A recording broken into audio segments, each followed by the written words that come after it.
Hello, my name is Xavier Tackoen. I'm CEO of Espaces-Mobilité, a consulting company based in Brussels, and we're working for public authorities, transport operators or corporates, and doing projects for mobility at city level or corporate level. How will the future of mobility look like? The mobility sector has been evolving quite fast the last decade, and I think my personal analysis is that we can analyze this through 5 keywords: generation, shared mobility, disruption, connection, and automation.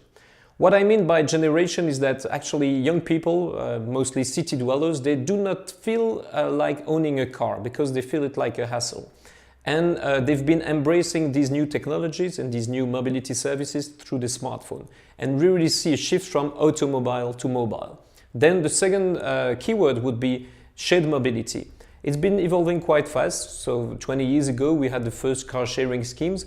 But for a few years now, we have lots of companies investing in those shared mobility options like car sharing, bike sharing, more recently, those light vehicles that are e-steps, shared e-scooters. Then a third keyword would be disruption, because venture capitalists have been investing massively in those shared mobility options, like I said, car sharing, bike sharing, but also ride-hailing, which is very convenient, and companies like Uber, Didi, Lyft have attracted many customers. But it's a big societal challenge for authorities because they do not really know how to actually manage this evolution. Maybe it goes in the right direction, but we know that it could also add traffic to cities.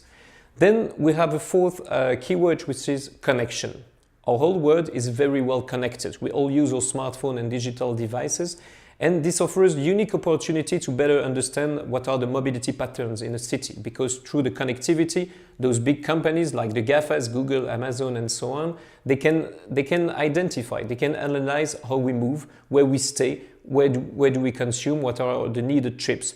But it's also a big challenge for authorities because of privacy. Are they able to protect the privacy of citizens in front of those big tech players?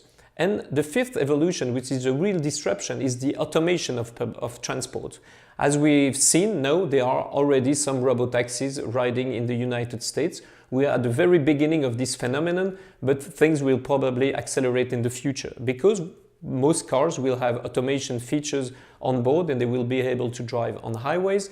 And at the same time, public transport operators are investing in autonomous shuttles within the cities. So if we combine all those keywords, all those systems, we see that the generation will embrace those new shared mobility systems that will be launched by venture capitalists and disruptors in a connectivity context where automated vehicles will be the norm. No one will really know how things will look in the future, but one is sure that things will evolve rapidly and that all sectors, tech industry, auto industry, are going the same direction.